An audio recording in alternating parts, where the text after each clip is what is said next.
Alhamdulillah. Coba kalau yang jawab.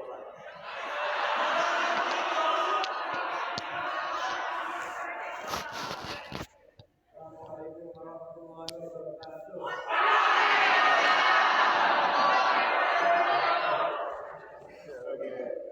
Baik, alhamdulillah segala puji bagi Allah Subhanahu Allahumma shalli ala Muhammad wa ala ali Muhammad. Rabbi shrah li sadri wa yassir li amri wahlul 'uqdatam min lisani Bentar ya, dimulai ngajinya.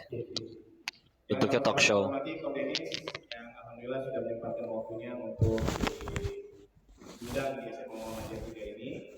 Insya Allah izin kok nanti kita nanya-nanya ya sama Koko. Tafadhol.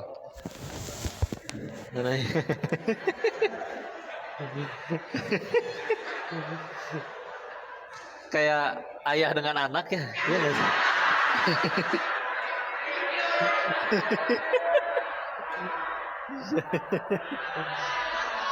Insya Allah. Kalau dibilang ada percaya sih dibilang ayah dan kan sama-sama soleh berarti. Iya. Tapi anak-anak kalau saya sama Kodenis mirip ya? Ya nggak.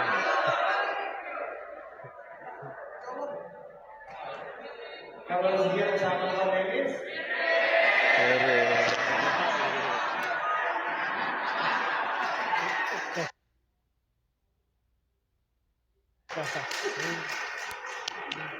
baik, oke, tepuk tangan dulu dong. Masya Allah.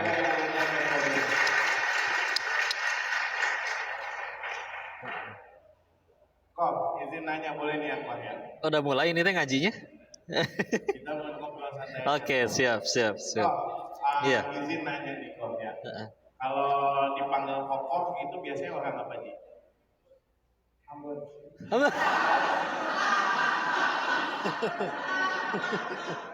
Dipanggil Kokoh pasti orang apa? Chinese.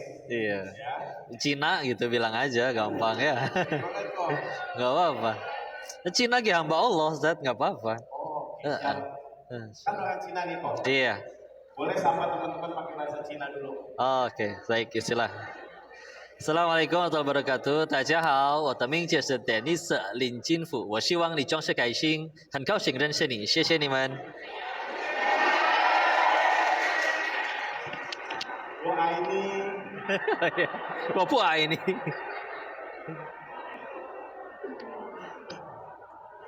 ternyata benar sih orang Chinese. Oke, Kok. Hah? Tapi Koko kan orang Chinese nih Kok. Iya. Izin nanya nih ya Kok. Iya. Sebenarnya Koko Chinese dari lahir itu apakah sudah memeluk agama Islam atau justru sebenarnya Koko ini di tengah jalan Islam? Sebenarnya gimana? Boleh diceritain? Masya Allah, dari lahir Chinese-nya mah iya ada darah nggak bisa milih ya. Takdir yang tidak bisa dipilih ya salah satunya jadi terlahir di keluarga yang mana nggak bisa milih. Dan manusia sejatinya kan terlahir tuh kan Muslim ya. Kata Nabi juga yang mengubah adalah orang tuanya. Tapi kalau di saya pribadi yang mualaf itu sebetulnya ayah. Nah, mualafnya karena menikah dengan ibu, ikut dengan ibu. Jadi sayanya secara lahir dari KTP-nya, secara KTP-nya dari kecil udah muslim. Tapi memang cukup lama tinggal dengan amah tuh nenek ya, popoh. Nah beliau Buddhis, di rumahnya pun ada meja abu tuh buat sembayang. Terus makan babi juga. Terus TK sampai SMA-nya sekolah Katolik juga. Terus nyari duitnya ke Thailand jadi bandar judi. Oh, bentar. Iya. Babi rasanya gimana? Enak lah, alhamdulillah. Hauce itu. Hauce enak. Itu makomnya kalau di makanan hause itu segimana? Selera sih ya, tapi kalau kata saya babi itu nggak usah diapa-apain tuh udah gurih dari sananya gitu, enak. Apalagi bagian samcannya tuh digigit juicy banget tuh. Samcan apa lagi? Samcan tuh bagian babi di bagian perut. Jadi dia setengahnya teksturnya berdaging, setengahnya teksturnya kayak gaji gitu lemak. Jadi digigit tuh juicy banget gitu.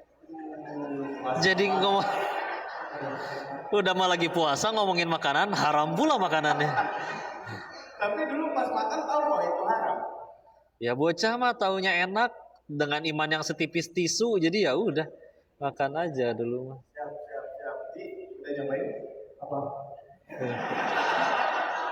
Apa kan namanya tadi? Sauce. Hauce tuh enak. Hauce itu artinya enak, delicious ya. Daging sapi. Jangan. Jangan. Kalau Allah udah sampai larang itu pasti karena nggak baik buat kitanya. Jangan. Oke. Tadi Koko berarti sudah menceritakan Koko lahir itu ternyata memang sudah seorang Muslim ya. Secara KTP-nya ya. Pertama bikin KTP juga langsung Islam. Orang tua masih ada Bos? Alhamdulillah masih ada sehat. Kita doakan semoga orang tua Om Dennis sehat selalu. Amin ya Allah. Om Dennis bisa membahagiakan orang tua. Amin ya Allah, amin ya Allah. Selain Koko bisa bahasa Mandarin, bisa bahasa apa lagi? Indonesia. Bahasa Indonesia. Ya, Indo mah belajar Inggris karena di sekolah, paling bahasa Thailand. Bahasa Thailand gimana tuh? Coba. Ya udah ya. Swadika. สวัสดีครับผมชื่อเดนิสถ้าไม่พูดภาษาไทยได้นะเพราะว่าก็เคยอยู่ที่กรุงเทพ3 ปีแล้วนะครับแต่ไม่ไปไต้หวันเองนะครับเพราะว่าตอนนี้ก็ขับบ้านเล็กก็ที่ไทยแลนด์ก็เปิดธุรกิจเข้าใจไหมไม่เข้าใจไหมdia ngertinya yang ini sucat pelat book biasanya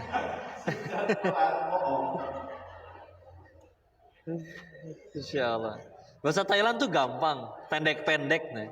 Di Indonesia makan, di Thailand kin, udah. Nasi di sana kau, makan nasi kin kau, udah gitu dah.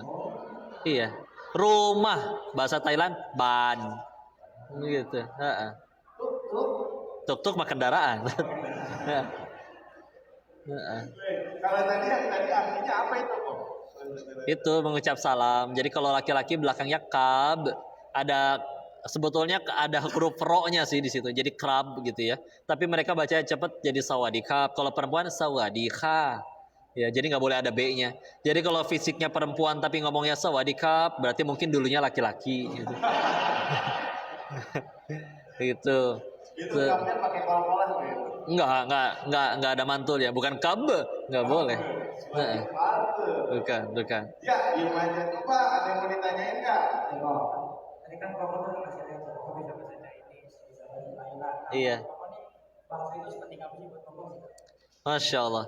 Bahasa itu gerbang, ya. Dulu beberapa sahabat Nabi juga ada yang disuruh oleh Nabi mempelajari bahasa seperti izin ya. Saya ingat salah satunya Zaid bin Thabit itu mempelajari bahasa 2 minggu selesai, fasih, lancar. Bahasa suku bangsa yang lain, ya. Karena memang itu jadi kalau di dalam Islam disebutnya ilmu alat, ya. Karena ilmu yang begitu luas dan tidak ada hanya di bahasa kita saja. Ilmu itu ada di situ, ada di buku itu, tapi kita nggak bisa mengaksesnya, cuman karena nggak ngerti bahasanya. Jadi sayang banget lautan ilmu yang begitu luas kita nggak bisa mengaksesnya karena tidak bisa bahasanya. Atau bahkan kita ahli banget di satu bidang tertentu, dari negara lain nggak punya ahli di bidang itu, ya. Tapi mereka membutuhkan ahli tersebut, pengen nge-hire kita nggak ngerti bahasa dia nggak ngerti bahasa kita. Pakai penterjemah juga kagok. Bisa jadi padahal kita lebih ahli ilmunya daripada yang di negara tersebut, tapi karena mereka saling ngerti bahasanya, mereka akhirnya yang di-hire, yang direkrut. Jadi kita kehilangan suatu peluang besar hanya karena ya tadi masalah bahasa itu tadi. Makanya minimal bahasa-bahasa yang jadi internasional itu udah mesti bisa sih. Kalau di sini alhamdulillah kan pasti belajar Inggris. Buat orang Islam pasti belajar bahasa Arab. Selain itu bisa belajar Mandarin, itu juga bagus insyaallah. Tapi ini anak-anak itu, karena kalau belajar bahasa Inggris dia kurang semangat. Iya. Belajar bahasa Indonesia ketika dia remedial. Iya. Bahasa Indonesia remedial. Bahasa Indonesia remedial. Ya, nggak semua. Sengaja itu tawadu aja kali ya. Tawadu. Coba menurut Bapak itu motivasi apa sih tuh biar kita itu bisa menguasai sebuah bahasa gitu? Masya Allah. Ya jujur sih saya pribadi lancar bahasanya sih gara-gara ketika akhir sudah nyemplung di sana sih. Dalam artian di sana udah buka usaha, walaupun perjudian ya waktu itu di sana. Terus ada peluang-peluang bisnis dengan sesama pengusaha yang lain, tapi dia beda bahasa. Yang padahal kita bisa dapat peluang besar tersebut untuk menuju kesuksesan kita, ataupun bahkan kalau misalkan itu untuk dunianya ya. Terus sayang aja kalau misalkan kita jadi kehilangan peluang tersebut hanya karena kita nggak bisa atau nggak mau bisa. Kadang ada yang sebetulnya bukan nggak bisa sih, nggak mau bisa, dia memang nggak ada minat aja belajar bahasa. Jadi yuk silakan, kalau pengen semakin terbuka begitu banyak peluang untuk jadi hebat, jadi sukses, karena semuanya pengen sukses ya di sini ya, pengen sukses. Ya udah, salah satu alatnya dengan bahasa, insya Allah. Suaranya kencengan itu ya, Pak? Saya jadi bahasa gogorogan. Istilah, lebih garing. Tadi sedikit cerita Koko ke Thailand. Emang kenapa kok di Indonesia? Apa Koko udah gak betah di Indonesia? Kenapa harus pindah sampai ke Thailand gitu? Mungkin bisa diceritakan gitu. Kenapa ke Thailand? Jawaban yang paling utamanya mas, saya tidak ingin beralibi, saya lemah imannya, udah gitu aja. Tapi memang waktu itu ada kondisi di mana, ada kondisi waktu itu ayah sempat sakit, usahanya gulung tikar, ada utang-utang yang harus dibayar dengan jumlah nominal yang tidak biasa, yang tidak kecil. Tapi ingin berusaha membantu mereka, tapi belum sanggup kan. Dan izin dengan cerita seperti ini sama sekali tidak mendiskreditkan ayah, ibu sebagai orang yang tidak baik. Justru ini bukti betapa luar biasanya mereka bertahan mendidik anak serusak ini dulunya. Tapi masih selalu mendoakan, selalu mensupport. Semoga diri ini bisa menjadi pahala jariah bagi beliau-beliau. Tapi singkat cerita, karena masalah tersebut, akhirnya berangkat ke sana. Juga bukan karena bosen. Dan kenapa di Thailand? Karena memang kalau bicara perjudian dan bukanya di Indonesia, kejar-kejaran, capek. Sempat ada yang buka di Indonesia, dulu kawan-kawan kami juga buka di Indonesia, itu capek. Hari ini sewa hotel atau apartemen di Jakarta untuk jadi kantor, besok dapat info harus digerebek, mesti pindah lagi. Hari ini di Jakarta, bisa besok di Bali, bisa besoknya lagi di Bandung. Jadi capek. Kalau di sana kan ada legalnya. Jadi nggak usah pindah-pindah lagi. Berarti memang Koko ke Thailand itu udah ada niatan untuk bikin bisnis Awalnya kan kerja. Jadi ada tawaran pekerjaan dan waktu itu kan nggak langsung jadi bandarnya, jadi IT-nya dulu. IT. Jadi sedikit cerita, Kodiris ini punya bidang akademis yang sangat luar biasa. Salah satunya Kodiris ini salah satu mahasiswa berprestasi dan beasiswa ya Pak ya, di Universitas Telkom Bandung. Enggak ada manusia yang hebat, adanya yang ditolong Allah. Jadi anak-anak FYI ya. Kan ini harus bisa bahasa ya. Iya. Universitas Telkom itu salah satu universitas terbaik di Indonesia ya Pak. Betul ya. Dan Kodiris ini lulus di jurusan IT ya. Jadi Kodiris ini punya basic IT, yang mana tadi sempat menjadi IT kasino. IT kasino. Iya. Dia ada yang tanya lagi kan sih? Link gacor.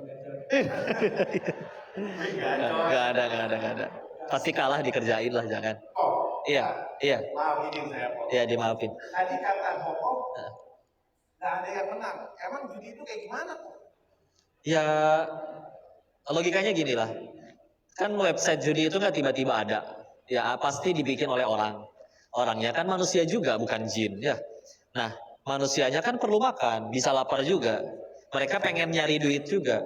Apakah serius kita berpikir bahwa mereka dengan sengaja bikin judi online dengan niatan untuk bagi-bagi duit kepada semua pemainnya dengan cara dikasih menang semuanya? Kan mustahil. Ya, karena kalau dari awal mereka punya niatannya emang pengen bagi-bagi duit, ya udah yang dibangun pasti lembaga zakat infak sodako, bukan kasino. Jadi mereka ngelakuin itu ya karena pasti ya butuh duit juga sama pengen menang.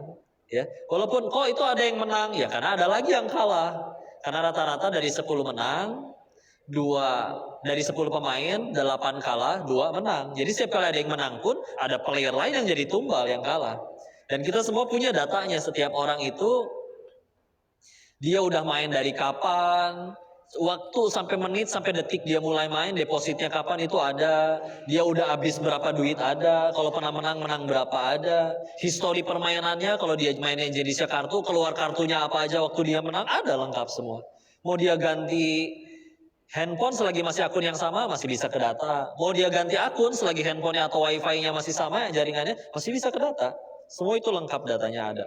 Berarti judi itu udah pasti merugikan siapa yang main ya? Pasti, ya karena cara menangnya itu cuma dua. Satu dikasih sama bandarnya, bukan karena dia jago atau udah ngitung. Atau dua ya jadi bandarnya.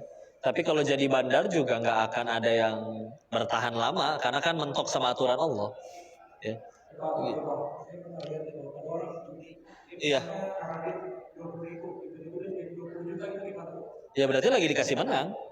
Lagi dikasih aja bukan karena dia jago itu. Nanti setiap orang main judi ujung-ujungnya kalau ditarik panjang, dia pasti kalah. Kalau misalkan menang nih hari ini, tapi kalau dihitung-hitung dia udah main 4 tahun misal. Di total jumlah selama 4 tahun, kapan berapa jumlah masuk, berapa jumlah keluar, pasti banyakan kalahnya. Jarang banget. Sudah pasti kalah. Iya. Kamu nyontoh diri kamu sendiri ya? Saya tunjuk dan Jujur. saya tunjuk. Jujur. Kok bohong kata teman-teman? Saya tunjuk. Coba cek histori apa kok? Masya Allah. Kok? Iya. Tapi kan kalau dulu ya, Iya. saya tahu judi itu kan masuk itu harus 17 ke atas. Iya. Juga harus ada tempat khususnya. Iya. Yang sepengetahuan saya Pak, Iya. ya, yang kayak gitu. Apalagi kalau dulu saya nonton film Shoyun Fat. Gambler, gitu, God of Gambler, ya. Itu harus ada di tempat kayak di Amerika ada Las Vegas, dan iya. lain-lain. Mungkin nggak sih kok anak-anak umur segini itu bisa main judi gitu? Bisa sekarang mah tinggal deposit. Udah pada punya rekening sendiri misalkan, atau punya kayak saldo-saldo yang sejenis kayak apa namanya e-money, kan bisa deposit pakai itu. Nah, jadi untuk bisa main di mereka kan harus menukarkan saldo ya. Jadi duit kita yang asli, baik cash ataupun di rekening ataupun e-money, ditukarkan untuk menjadi saldo di akun mereka. Ya udah, itu kan kayak jadi bagi pengusaha judinya itu seperti mereka nukerin uang asli jadi duit mainan. Karena saldo itu hanya bisa dipakai di website itu, nggak bisa pakai di mana-mana. Rekening kalian uangnya, e-money kalian bisa dipakai buat beli apa-apa kan? Walaupun tidak ada fisiknya. Kalau mereka itu hanya bisa dipakai di situ. Walaupun kalau menang ditransferin lagi. Tapi ada juga yang menangnya terlalu banyak, si bandarnya kabur juga ada yang kayak gitu. Gimana mau ngejarnya? Ngejar ke Thailand. Lokasinya di mana nggak tahu, orang yang mana nggak tahu. Jadi nggak, bahkan banyak juga yang kabur. Jadi ya bisa, sekarang bisa banget. Di beberapa tempat kayak kasino di Malaysia yang di Genting itu dia ada batasan umur, suruh nunjukin KTP. Tapi yang di tempat saya yang di Thailand itu enggak. Masih kayak anak SMP gitu masuk mau ikut main juga boleh. Tapi ya biasanya anak SMP nggak punya duit segitu banyak sih, jadinya paling di meja-meja receh, bukan pemain gede gitu. Tapi bisa di sana. Tapi nggak memungkinkan itu ya anak-anak kayak gini, jangan-jangan ini anak-anak di sini pada pernah nyobain main judi lagi. Nah.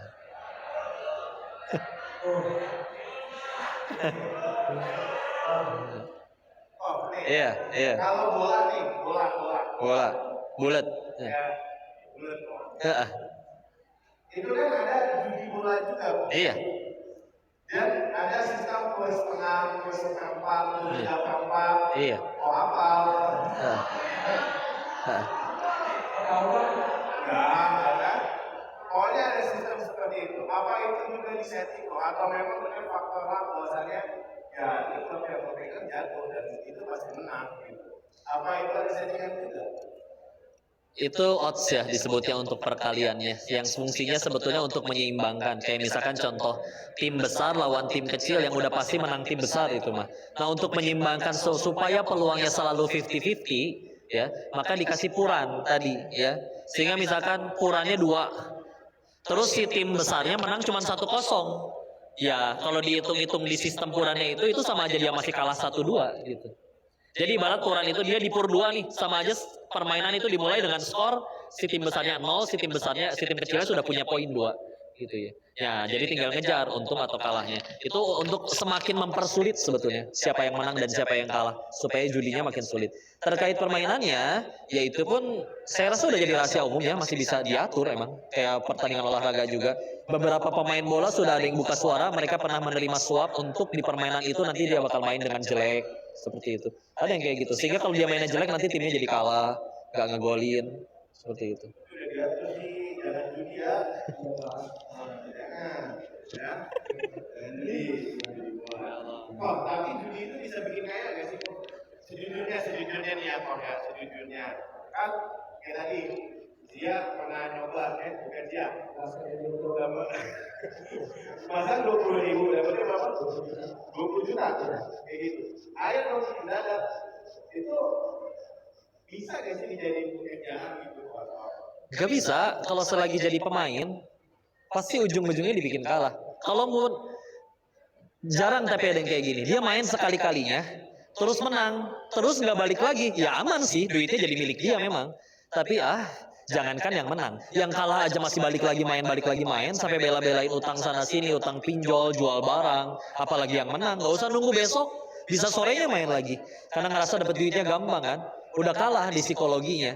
Karena kalau udah mentalnya mental miskin, dapat uang gede, dia nggak siap, pengen lagi.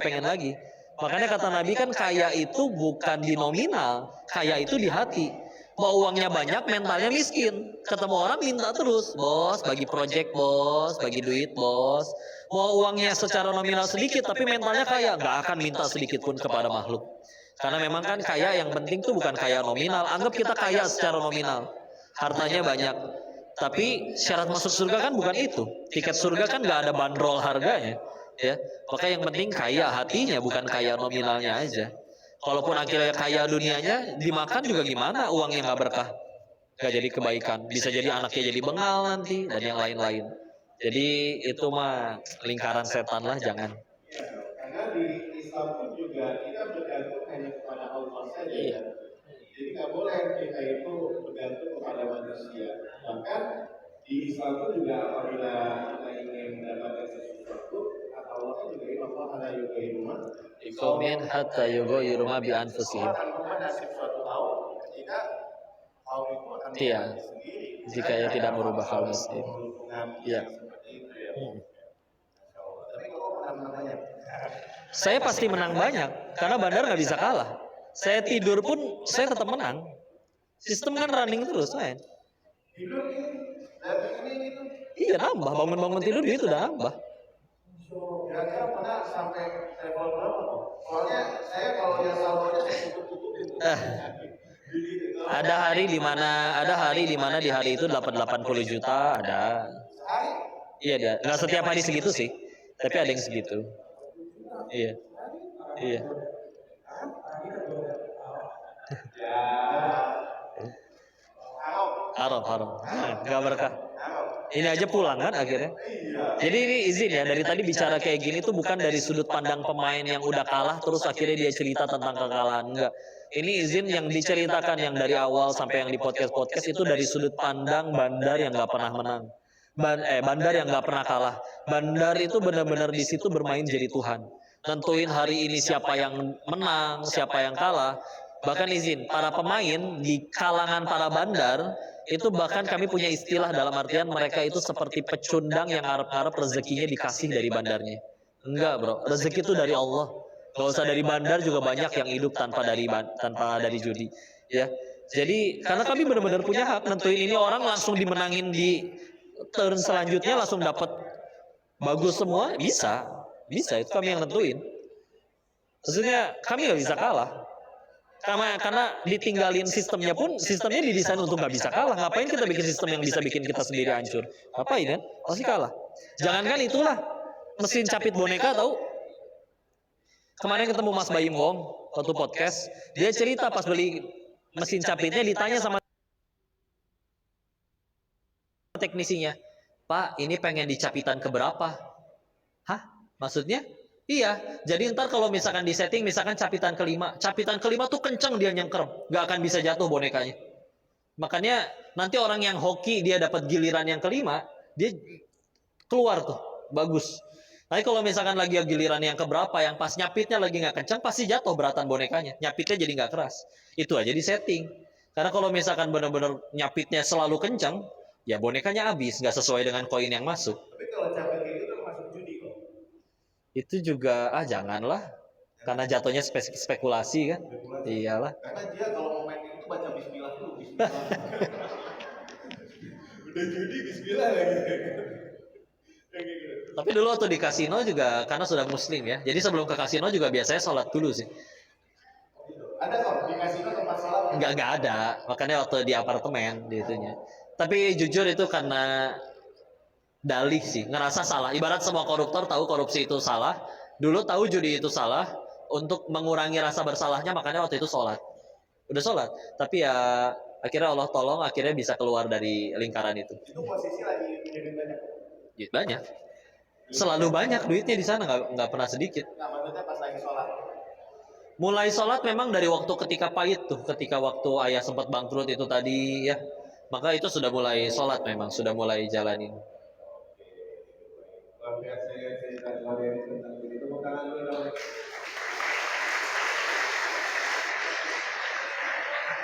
Anak-anak, ada yang mau ditanyakan sama Pak Dennis? Saya kasih nih satu anak dulu ya mau nanya. Ada satu yang mau nanya? Ada? Ya. Terus kalian maju, sekalian foto. Yang nanya boleh foto bareng Pak Dennis. Ada? Wah, pada menjaga izah. Kalau giveaway judi nggak tuh? Giveaway. Giveaway itu ada. Oh, ada. Boleh? Iya. Ini kelas berapa, Bu? Sama. Boleh.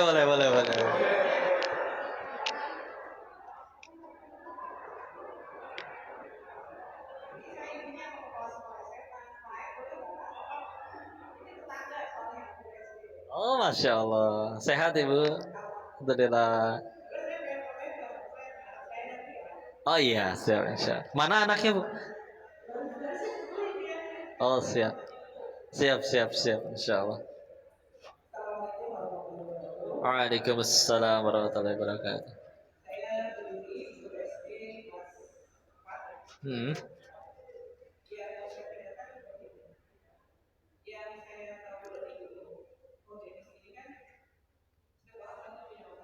Iya. Iya. Iya.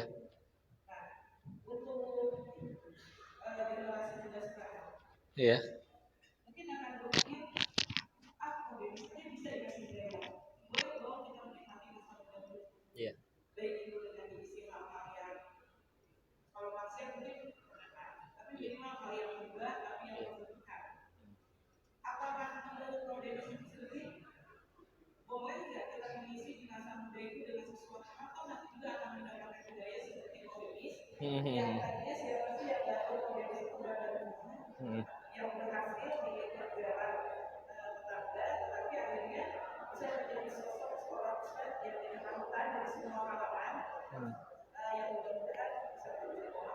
Amin ya Allah. Amin ya Allah.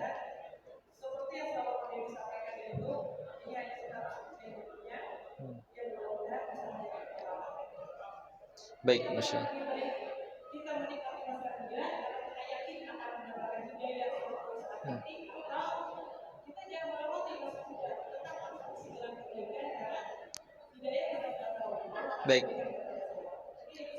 Baik, Masya Allah. Siap, Ibu. Siap. Waalaikumsalam warahmatullahi wabarakatuh. Langsung dijawab aja. Baik, Ustazah syukran jazakillahu khairan. Langsung jawab aja, Ustaz. Baik, istilah. Iya, kadang ada yang berpikiran, nanti aja tobatnya pas sudah tua. Atau kadang memang ada beberapa guru berpikir kayak gini ya. Misalkan ketika ada anak yang melanggar peraturan, nanti juga diajarin sama Allah dengan pahitnya kehidupan dan lain-lain. Karena emang hidayah Allah terserah datangnya kapan. Tapi Masya Allah, Betul, ampunan Allah itu begitu luas. Betul bahwa kita maksiat, tobat, maksiat, tobat, maksiat, tobat. Berapa kali pun Allah selalu masih bisa kasih kesempatan untuk mengampuni. Pertanyaannya, siapa yang menjamin kita hari esok? Ya, nggak ada yang ngejamin. Yang lagi ngomong ini aja, 5 menit lagi juga nggak tahu masih ada apa enggak. Dan izin, bisa hadirnya diri ini di sini ketemu anak yang saleh-saleh seperti ini benar-benar murni pertolongan Allah. Nggak ada kebaikan pada diri ini. Si Denis ini cuman hamba Allah yang terlalu banyak dosanya. Allahnya aja yang keterlaluan baiknya untuk menolong. Karena izin, selain yang diceritakan tentang judi yang di Thailand itu, nggak sedikit cerita teman yang memang belum banyak diceritain ya. Karena nggak sedikit teman-teman kami yang akhirnya nggak berhasil pulang di sana, meninggal di sana itu ada. Karena tempat kami tinggal di sana itu ada beberapa, seolah masih kayak ada kastanya ya. Nah, orang-orang yang di kasta yang terbawah ya, yang biasanya justru warga lokal, warga pedalaman Kambojanya, itu mereka orang-orang yang dikasih 100 baht, 40.000 rupiah, itu disuruh bunuh orang mau.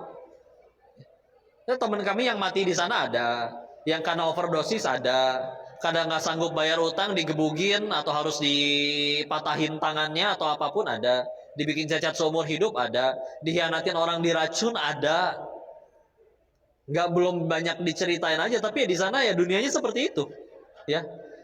Di sana uang banyak dapat gampang, tapi pilihannya pasti tiga, antara habis ke judi atau habis ke narkoba atau habis mohon maaf diporotin sama sexy dancer, ya, sama wanita hiburan malam. Tiga-tiganya nggak ada yang jadi kebaikan, saling bermusuhan, saling ngejahatin. Kalau kepentingannya sama baru temenan, kalau udah kepentingannya beda nggak peduli mau tentang nyawa orang. Itu dunia, nggak ada aturan di sana. Nggak sedikit izin yang nggak berhasil pulang, nggak berhasil pulang. Ada yang pulang tapi udah cacat seumur hidup ada yang pulang tapi udah kena HIV/AIDS juga ada. Yang malah sampai sekarang masih mendekam di penjara Kamboja juga ada. Jadi iya, ampunan Allah begitu luas. Tapi apa kita sepede itu yakin bakal terima dikasih umur panjang terus diampunin Allah? Nggak ada yang tahu. Makanya salah satu hikmah kenapa wafat itu dirahasiakan, kan supaya kita standby kapan aja selalu jadi kebaikan. Dan pilihannya selalu sama. Berhenti sekarang atau Allah paksa untuk berhenti. Nurut sekarang atau Allah paksa untuk nurut. Ya. Maka kembalilah pilihannya. Di situ nanti akal dan iman kita yang menjawab mau kapan, ya. Maka seperti itulah ya. Jadi jangan, oh si Koko bisa begitu. Enggak. Banyak sekali yang tidak seberuntung diri ini. Yang meninggal di sana ada, yang naudzubillah. Sedih. Makanya mudah-mudahan juga bisa ya menyadarkan untuk jangan pernah sekali-kali mencoba ya untuk berangkat ke sana.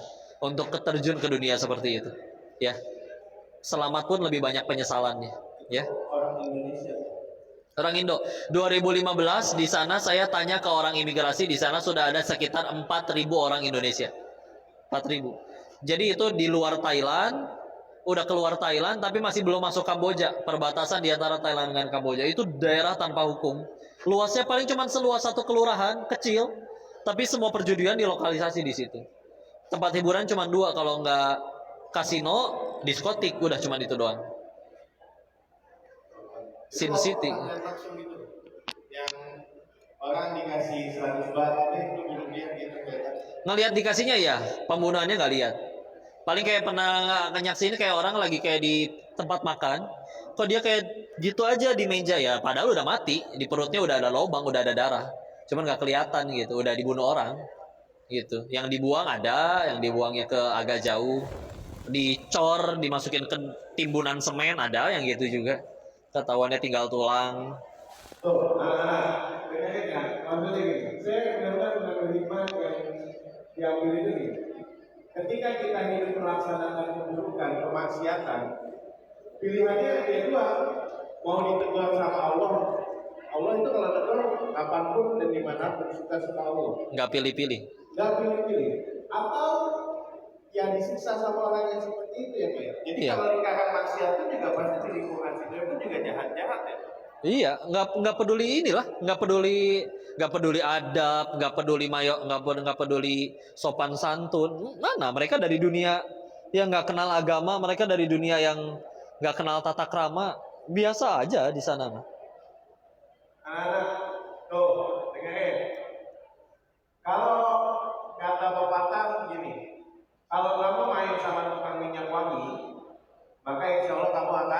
Ikut wangi.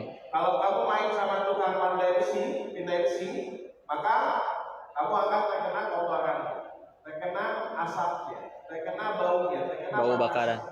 Maka berkumpullah dengan orang-orang soleh.